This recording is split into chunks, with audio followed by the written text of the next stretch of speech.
And in that stillness and quiet, I saw her.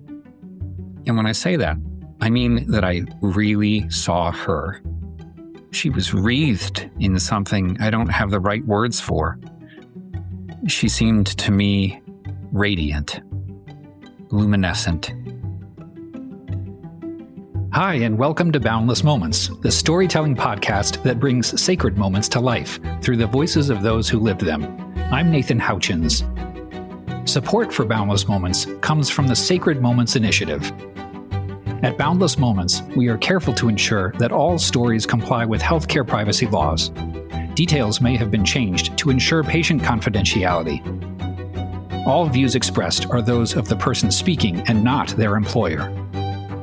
Some stories featured on Boundless Moments may contain themes or content that could be upsetting for some listeners. We encourage you to use discretion and take care of yourself while listening. This month marks a full year of the Boundless Moments podcast, a milestone that I find myself sitting with in a way that feels both celebratory and personally significant. Every episode thus far in the project has featured a guest, and I've asked each of them to share things I know are not easy to give, their vulnerabilities, their most intimate moments, the stories they carry in their hearts and the marrow of their bones. One of the principles I try to embody is that I would never ask anyone to do something I'm not willing to do myself. And so today, I walk the talk and I become the guest. Thank you so much for joining us in this endeavor, for listening to these stories, and for letting me share mine with you. I don't take it lightly.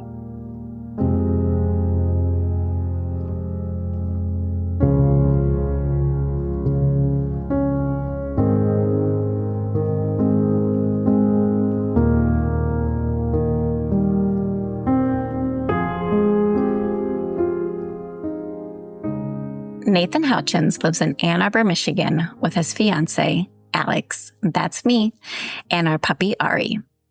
Nate is a professor of internal medicine at the University of Michigan, and he currently serves as the Associate Chief of Medicine at the Veterans Affairs Ann Arbor Healthcare System and the Associate Director of the Sacred Moments Initiative. He has a passion for facilitating communication skills training in different contexts. His research and interests revolve around interpersonal relationships, connection, and communication in healthcare settings. He has devoted himself to elucidating the roles language plays in patient and provider satisfaction, education, professionalism, and humanism. He also studies the effects of empathy and compassion on healthcare delivery and outcomes. Nate has authored more than 90 peer-reviewed publications, 1 book, and 3 book chapters. This episode showcases a story from Nate's life, one from his earliest days as a physician about one of his first patients, a woman he barely had the chance to know, but who nevertheless left an indelible mark. It's a story about agency in the face of illness, the masks we use to conceal ourselves, and something that he saw that cannot easily be explained. I hope it finds you well wherever you are. This story is called The Shattered Mask. Enjoy.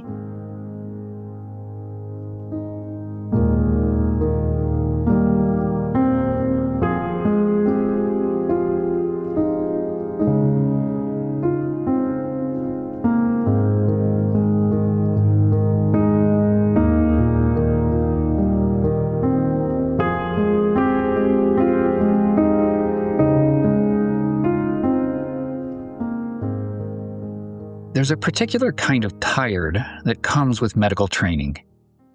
Not just the tiredness of lost sleep, though that is very real and it accumulates in the body like sand in an hourglass, but a deeper fatigue, the fatigue of the unknown, of being perpetually unfamiliar.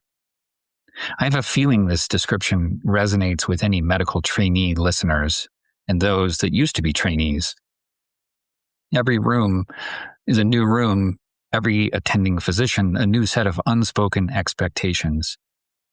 Every situation a test you haven't quite studied for. In residency, I would wake up for a 30-hour call day and think, what will today ask of me that I don't yet know how to give? I was a first-year internal medicine resident, and I was on a rotation in the medical intensive care unit. I was 20-something years old, newly minted, with a medical doctorate degree that suddenly felt very theoretical. And I was caring for some of the sickest people I had ever been around.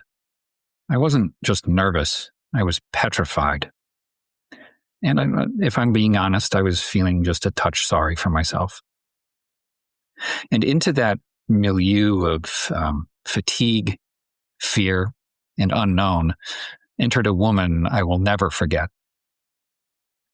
She was in her 50s, and she'd been living with a disease called ALS, amyotrophic lateral sclerosis, sometimes called Lou Gehrig's disease. ALS is a cruelty that really needs to be understood because it's a very particular kind of cruelty. It strips the body of its physical functions while leaving the mind intact. The nervous system is like an electrical grid. In ALS, motor neurons, those cells that carry the brain's instructions to muscles, begin to deteriorate.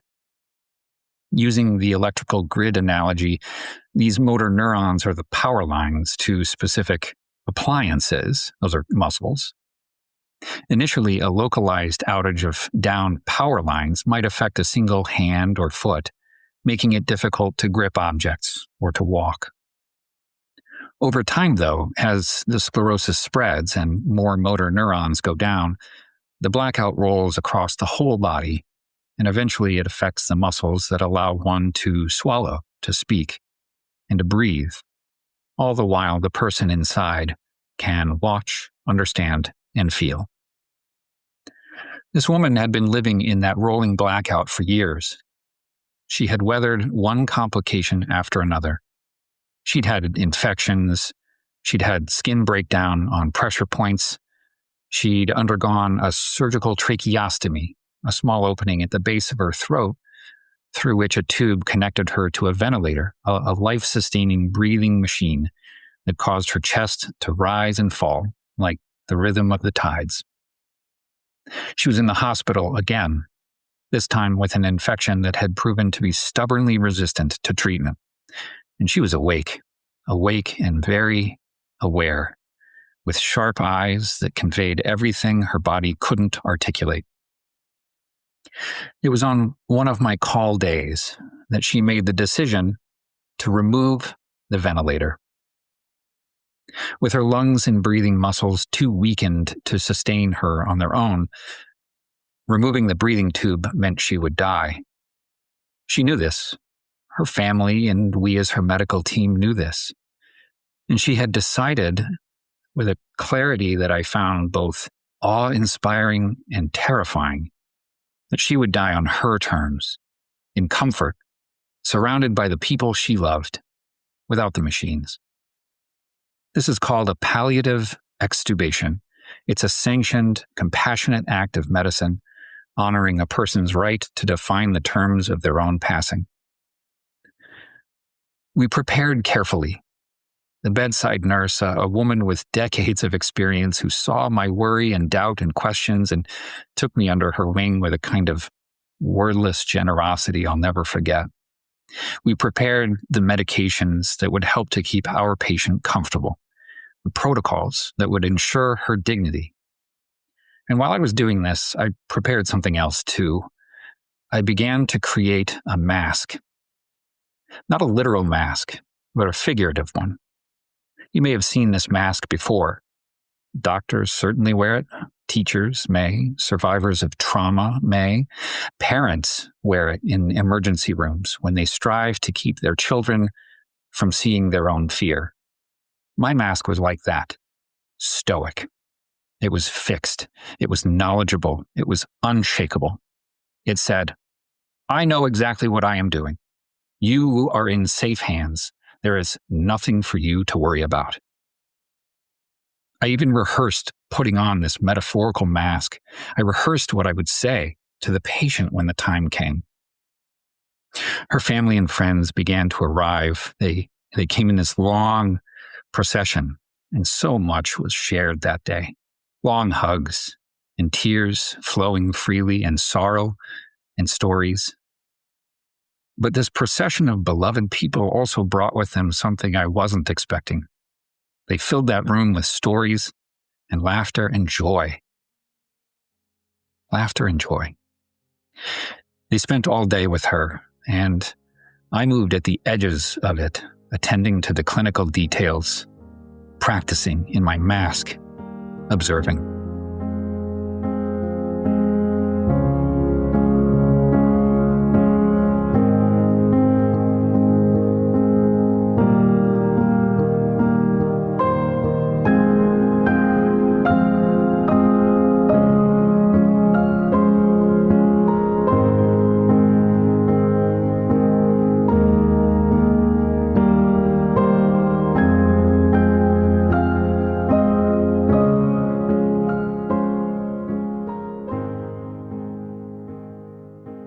Then the procession began to thin.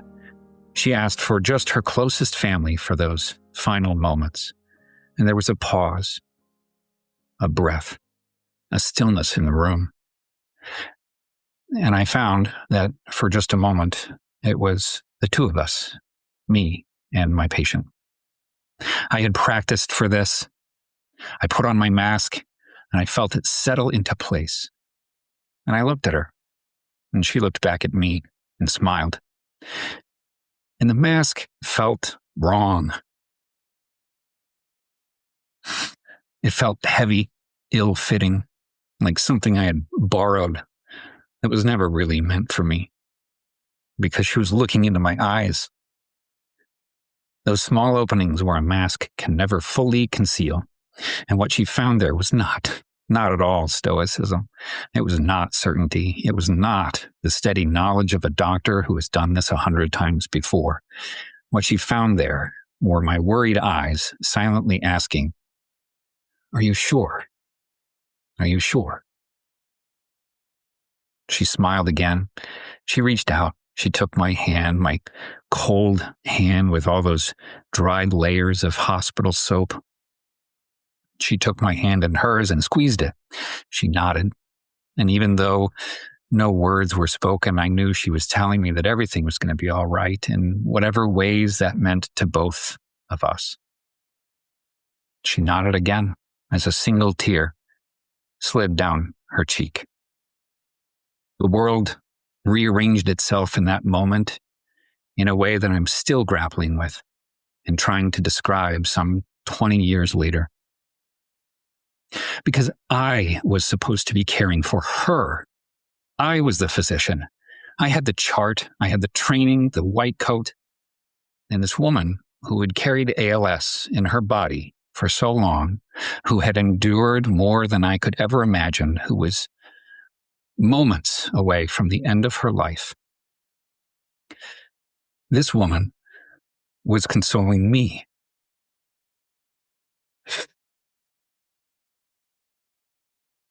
The mask didn't slip. It didn't splinter. It shattered. It lay next to my tears on the floor of that hospital room in pieces, and I found myself standing there without my façade, just a naive new doctor and a dying woman.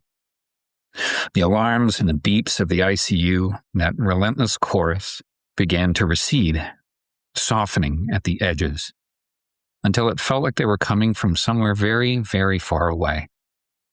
In the back of my mind, I noticed that my fatigue had washed away too. And in that stillness and quiet, I saw her. And when I say that, I mean that I really saw her. She was wreathed in something I don't have the right words for. She seemed to me radiant, luminescent. Now, here's where the two parts of my brain begin to argue with each other, because I am a physician after all, and physicians are trained to find explanations, to find capital T truths. There's a phenomenon in neuroscience called the Troxler effect. You may not know it by that name, but if you've ever looked through the cardboard tube of a paper towel roll or experienced tunnel vision, that narrowing of the world to a single point of focus, you've experienced something like the Troxler effect. It's a perceptual illusion in which objects at the periphery of your visual field begin to fade and eventually vanish entirely when you fix your gaze on a central point for long enough. It's because the brain adapts and treats those peripheral objects as redundant, unnecessary, and simply stops processing them. And so they fade and dissolve. The analytical part of me wonders if maybe that's what happened, that I had locked eyes with my patient so completely, so intently, that my brain simply let everything else go. The monitors faded, the walls faded, the fluorescent lights faded, and in that perceptual narrowing, she appeared to shine. Not because she was really shining, but because my brain had edited out every competing source of light. That's one possible explanation. But there's another part of me, the part that stood in that room and felt something shift in the air, something I didn't learn in medical school. That part of me wonders if what I witnessed was something older, something that doesn't have a name in any clinical textbook I ever read. I wonder if I witnessed transcendence. I don't know how to reconcile those two explanations. I'm pretty sure I can't, and I'm pretty sure I don't even want to. Because maybe the most honest thing I can say is that they're not mutually exclusive. Maybe the Troxler effect made room for something more profound and ethereal that was already there. Maybe science can put a name to tunnel vision without needing to explain the source of the light that remains. What I do know is that I walked into that room in a carefully constructed mask, and she, with a look, a squeeze of the hand, and a reassuring smile, gave me a lasting gift. She showed me that sometimes the most powerful thing anyone, a physician or anyone else, can do is to stop performing strength and instead embrace authenticity. Imperfect, afraid, real. The ventilator was removed as she had wished, with dignity and surrounded by those she loved most in this world. I carry her with me still, not just in memory, but in the way I try to show up with patients now, the way I let the mask stay on the floor, the way I remember that in medicine, as in all other aspects of my life, the moments when we are most fully human are often the moments when we show our true faces with each other. She gave me that gift, a woman I had barely come to know in the final hours of her life. She gave me that, and I cherish it to this day.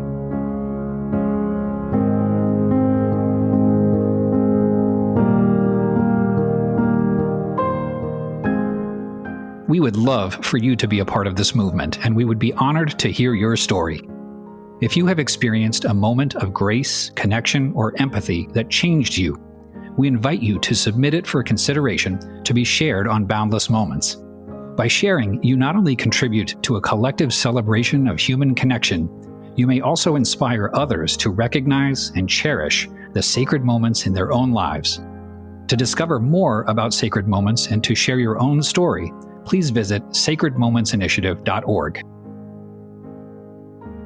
This episode of Boundless Moments was produced, edited, and mixed by Nathan Houchens. Our program manager is Jessica Ameling, and our publishing and social media manager is Rachel Erlinger. Our podcast is made possible by the Sacred Moments Initiative, a humanistic project whose aim is to study, catalog, and share sacred moments. Learn more at sacredmomentsinitiative.org. Boundless Moments is also made possible by donations from listeners like you. Thank you so much for supporting our work in sharing sacred moment stories. If you enjoyed this episode, please subscribe to the show wherever you get your podcasts and drop us a rating or review to help others connect with us. I'm your host, Nathan Houchens. Thank you for joining, and until next time, be well.